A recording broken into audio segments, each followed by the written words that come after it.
are off this week, so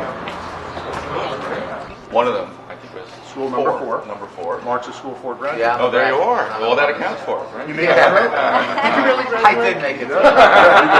They're checking We gotta records. check the records. They're Yeah. checking records on me now, I might add, but I did get through school for. That's an L. Born and raised in Fort Lee, Rutgers graduate, full scholarship to play at Rutgers, play basketball, and he's been back here ever since. He's Seton Hall Law School. He's been back here as a prominent lawyer in town, and we're proud to have him here. Thank You can't ask for a better mayor. With our schools, we've made incredible strides. I really think that we reached a period where it just wasn't going in the right direction. And now with the guidance of our board president, our board members, and with Steve's innovative approach to things, Things are happening. things are happening. Yeah. Sure looks that way. Which falls in the theory of let educators and educate. Yeah, I couldn't agree more, particularly when they're getting good results. Yep. That's kind of our philosophy in a nutshell. You don't think you need more regulation? Yeah, I think we should. Maybe I can submit the same report 7 times. Not 6. We don't read them. Right, I know you don't. There's only 2 people that work and nobody answers the phone. Forget if it's a Friday. I get it. Thank you. Very, very happy to have everyone. Anytime we are able to get positive ink here in Fort Lee, it's a good thing. And like I said, we're very proud of our board. We're proud of our president. We're proud of our superintendent. And because of these innovative policies, we're grateful. Great. And we're grateful for the latitude that Trenton provides us. Well, we're trying. It's going, I think, in the right direction. But we're at about for you sports people, we're at about the 30-yard line in terms of getting out of your way. And, now, when schools don't succeed, then we get very difficult. But As you should. Listen, the waiver was a huge step. That was a terrific opportunity, a huge step.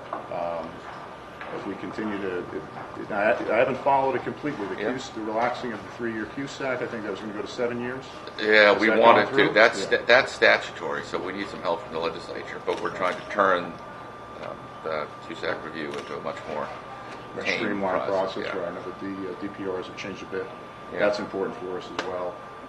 And again, with the progression of New Jersey Smart, I think that's going to help us a lot as well. That's really really strong. She's very sharp. I met with her at the end of last year, and if that takes the place of the ASSA, we'll be able to run state aid through there. Monitoring teacher evaluation, monitoring all progress. going through there. I was pulling some reports on it on Friday, just to try and get some data out to our media. Ed Analyzer's gotten a lot stronger. I mean, that started out, it was difficult, but the 2.0 version of New Jersey Smart has helped tremendously. That's the key. We need data to make strong decisions. We need to go in a paperless manner, and we need to be able to put everything in a one-stop shop place. Instead of an ASSA goes through this DOS program through DONET, this certified staff report goes here, the matrix report goes here. If we can incorporate that into one-stop shopping, I'll tell you, it's happening. I don't know it as well as you do, but the DONETs are gradually being migrated out and replaced with. Well, to put it in perspective, I think it was 2006 or 7 when we just got Windows printing. So before that, you had to have an LPT port printer, so you had to keep an old computer around somewhere that had an LPT port with the paper with the 2 holes. Oh my God! I mean, that's how bad it was. I don't even know if they make that anymore. Yeah, it was tough. Like a typewriter. So, Actually, some of the reports require you to literally type and use a typewriter. Really? 5 or Good 6 for years Smith ago. Corona. Absolutely. So a couple of highlights of the funding formula. One is there's a substantial increase year on year from the past year, and as I said, the sort of highlight of that is that the governor has proposed more money in the aggregate for K-12 education this year than any other governor, including himself, in any past year has proposed. So that's a good thing. And by the way, one of the things that it's important to understand is that New Jersey is, in relative terms, extremely generous to its K-12 education.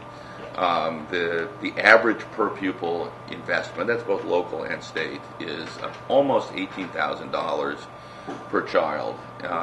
And by the way, the average funding in the so-called Abbott districts, the former Abbott districts, is about $23,000 per child, and it's it's a very, this state has been appropriately generous in education funding. So, and the sort of biggest changes are one we've talked about, which is the let's not base it all on a single count day. Let's base it on something else.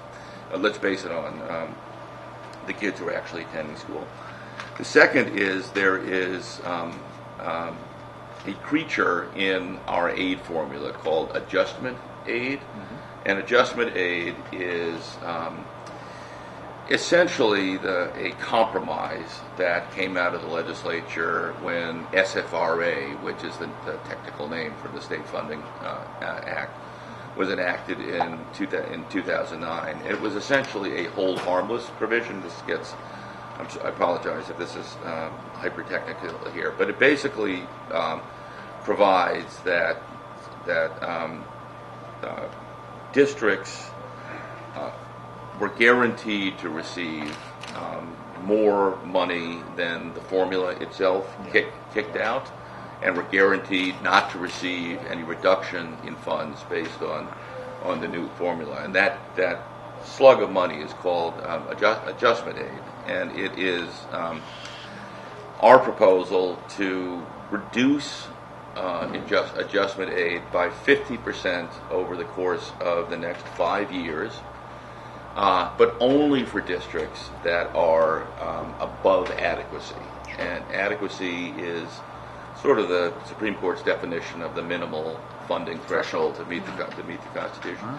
So I don't know where you are vis-a-vis adequacy. We received zero adequacy aid, so adjustment, therefore right. adjustment aid. Excuse me. Yeah. So you can certainly cut 50% of that, and cut your check on the way out. That's right. But no, we the majority of our aid is extraordinary aid. We receive about 1.7 million extraordinary aid. Yeah. Really? We had about 100 students out of district until recently. We have now about 50 to 60 now. So we brought a considerable number of them back. And that leads to improved services, but also a net savings for those children. It's a win-win for everybody. Keeping children in the district where they belong instead of putting them on a bus for 2 hours. Yeah. Especially from Fort Lee, where going 20 minutes can take you. Going 2 miles can take you 20 minutes. Yeah. There's no good way to do that, by the way. No, not here. No, there isn't. Not unfortunately, no.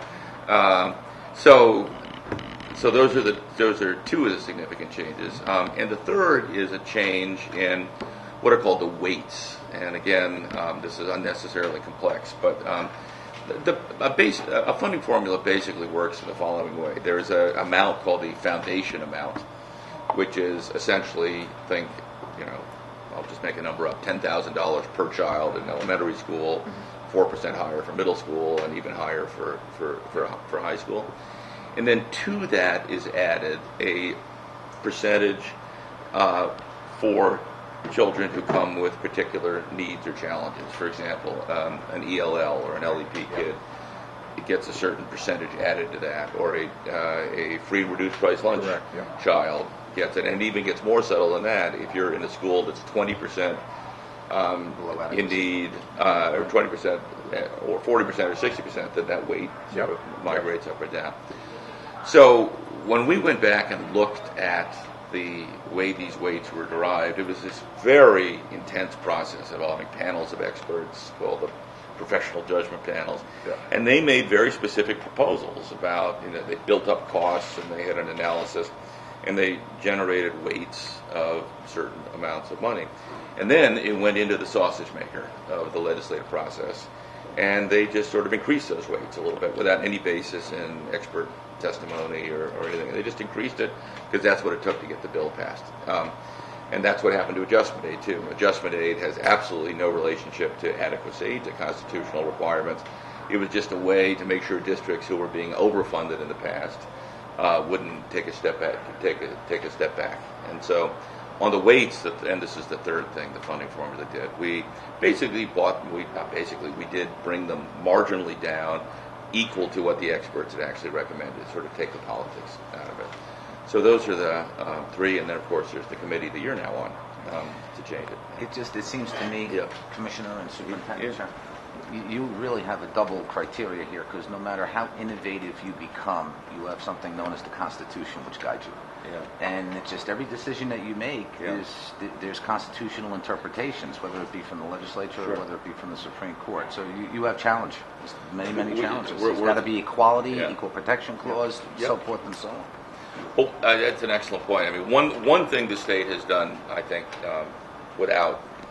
I think very effectively, and I don't think anyone disagrees, is it has equalized funding. So districts with low ratables their children are not penalized because of that. So the state sort of steps in and fills the gap between what a locality is in a position to fund and it's only fair. But where we have, I think, lost sight of this constitutional issue is we have been, almost obsessively focused on how much money as opposed to how well it's spent. And, exactly. And money doesn't solve the issue. Right. That's proven year after year. Yeah. I mean, I'll give you an interesting example. Way down on the other side of part of the state is Camden. Of course, you know it well. Under this funding formula, there's a reduction of about $5.5 million. By the way, that's on a budget of $275 million, so it's actually quite small in percentage terms. But I learned the other day that they have almost $19 million that they just haven't been able to spend. Yep. They can't spend it fast enough because it's so for reasons that I think may be apparent. So anyway, we're trying to migrate towards a more rational and fair program. And I'll tell you, there's another little thing we've done, which I know you will find very interesting, is we proposed, and the governor proposed, that a $50 million fund called an innovation fund, instead of just rewarding or paying districts based on a formula, let's let districts just say, hey, I've got something that I can show you works and is getting great results for kids, and to essentially grant funds to districts who are saying, hey, I've got this solution, for example, for special education or for ELLs, as the case may be, and it's a totally different way of thinking about funding, because it's about not just putting money out by formula. It's about actually encouraging, innovation and results. Count us in. We're in for that. That's for sure. Yeah, I know. That's exciting. And so you understand, we spend just over $13,000 per pupil in Fort Lee. We had a Blue Ribbon School last year, which was actually cited as part of the initial state budget release, because that was out of all the Blue Ribbon schools, I believe that school number 3 was the lowest per pupil expenditure, yet it was a national Blue Ribbon school. And again, as a district average, we're about $13,300 per student versus state average of $17,700, whatever that number is. Which, when you look those stats up, just for members of the press, don't use the school report cards. Use the National Center for Education statistics. That's going to give you more reasonable. Would you agree, Justin and Commissioner? Yeah, absolutely. I think those are more accurate numbers than our. We also have something called a comparative spending guide. Yeah, we also have, exactly right. We do our own spending, which is different than the report card, slightly different than CS. It's kind of in between the two of them. We feel it's a more accurate way to count. The report card is just not. That's why I didn't want them to look at the report card. In fact, it's deliberately deceptive. Correct. I just wanted to call their attention to that. Yep. Okay, that's right. No passing time. Okay. Can you talk a little bit about this education task force that you were appointed to, and when you were appointed to, and what the goal is and mission is? Well, I was notified on April 4th of the official appointment. I actually received my letter from the governor this weekend, which I'm very proud of. And as I understand it, the Education Funding Task Force, again, has 2 charges, as the Commissioner indicated. The first charge is to examine practices that can limit fraud within the free and reduced lunch National School Lunch Program application process. And being in the school district as many years as I have, and actually having done these direct certifications, having done the random certifications, I can tell you it's rampant from what I've seen. So I have some, some good real life examples that I can bring to that task force, as well as to look at the SFRA, School Funding Reform Act, and how we can, better adequately fund our school districts across the state, as we've proven year after year that spending $23,000 or $21,000, whatever number we want to use, is not getting results. You're still graduating 30% of your children in Newark. That's a staggering number, to 30% of kids. And again, if I'm misstating quotes, 30% haven't Yeah. passed the Yeah. HESPA. That's right. what's the graduation rate? That's Well, it's actually under some discussion. I now, don't want to misstate it. No, That's no, why- no. You got it absolutely right, and I know where you got that number. You got it absolutely right. It's essentially just under 1 out of 3 children who start the 9th grade in Newark graduate having passed the HESPA exam, which is more or less an 8th or 9th grade level exam.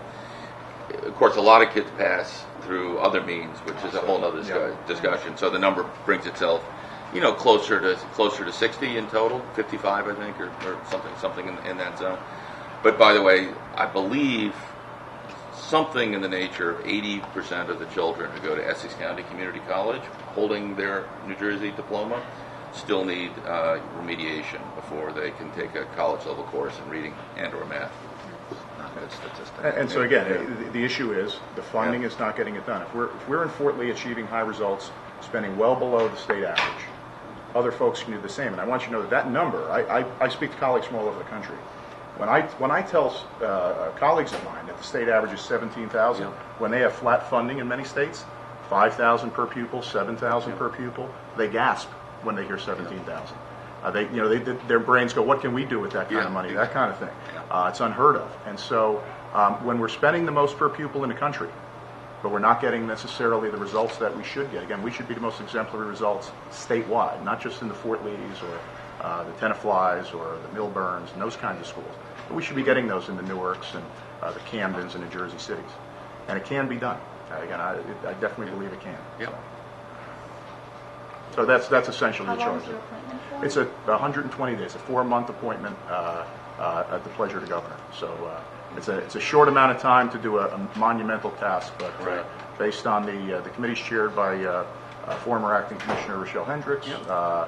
She's also the commissioner of higher education. So I think we have some terrific leadership. I think we have a great committee. I don't know any of them personally, so we're looking forward to our first get together, and so I don't know what the process will entail. But I can tell you we're going to take it seriously. I think we're going to be able to help, affect some good change for every student in New Jersey.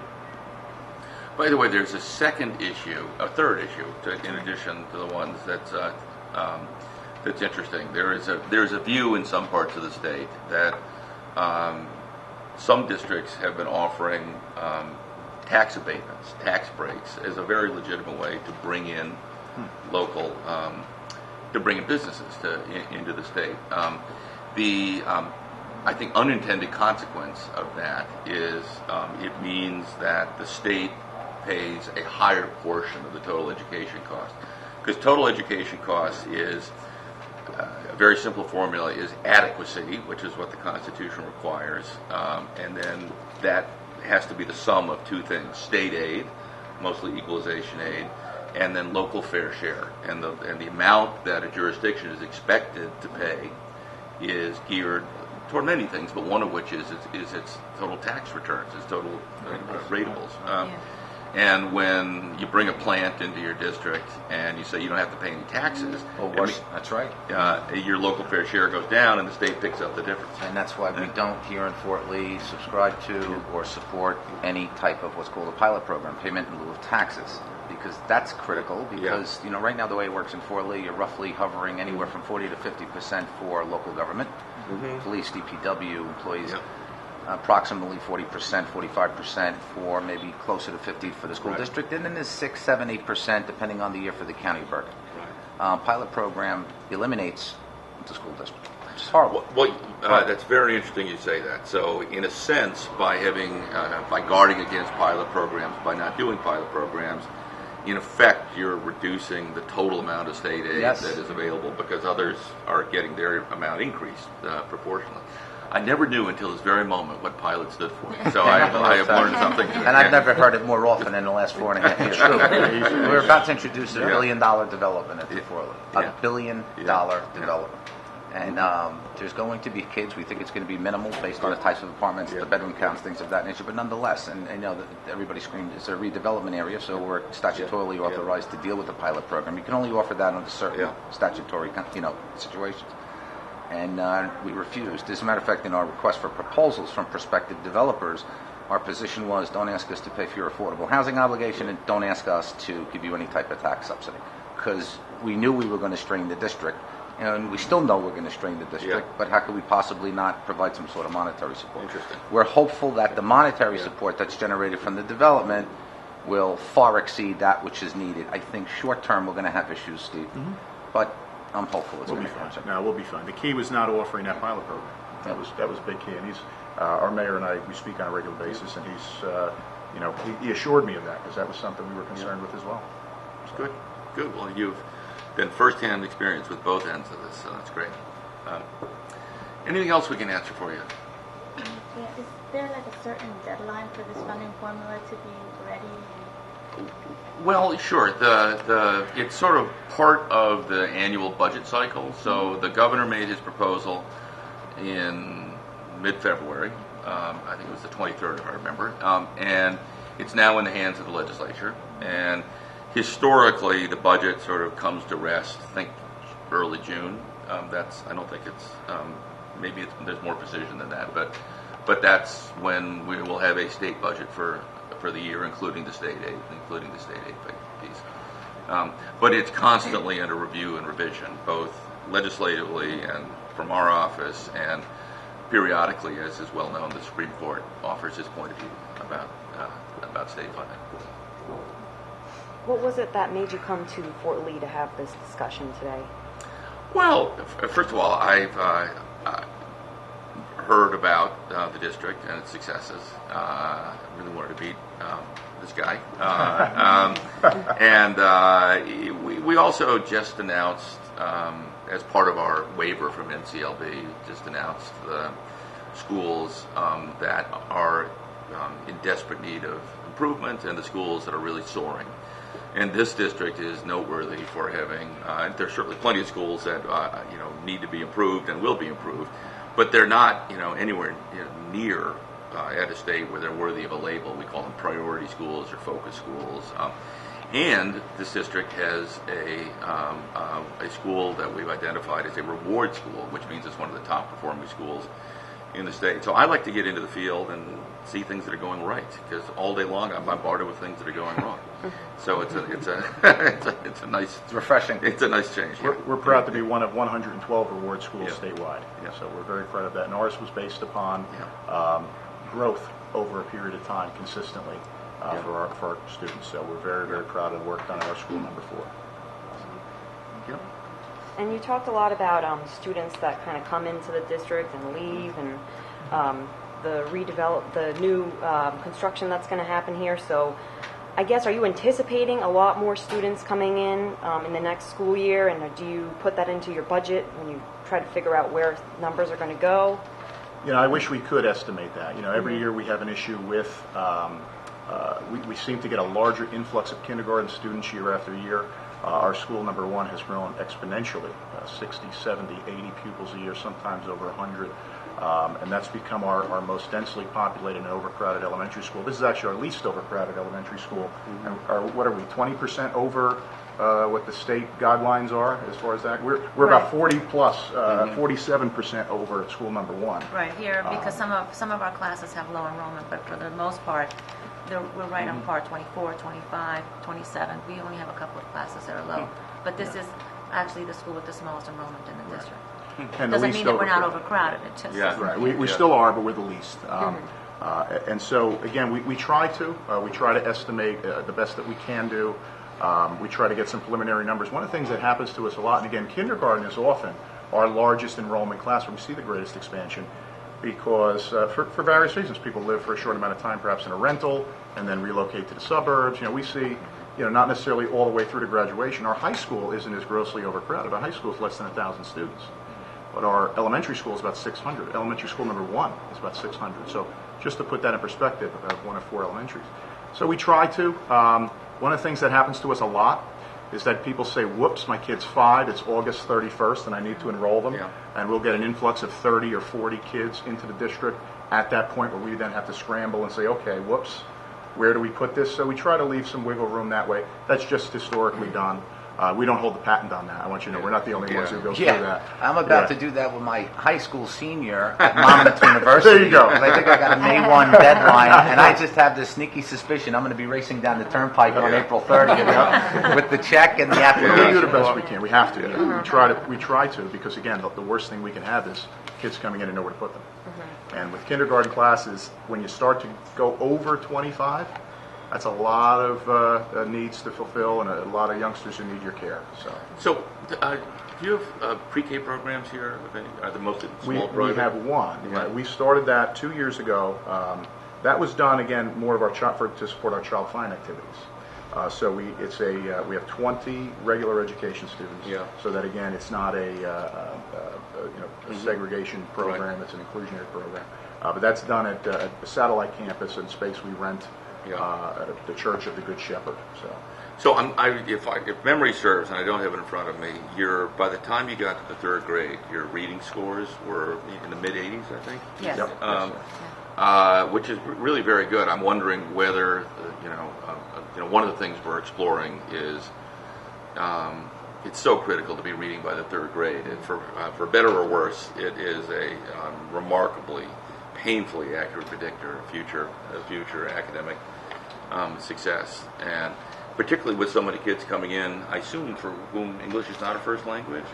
Right. Considering our ELL population, we have an amazing rate of progress. I mean, our ESL program with our Spanish, Korean, and Japanese bilingual teachers are paramount in helping the students, progress.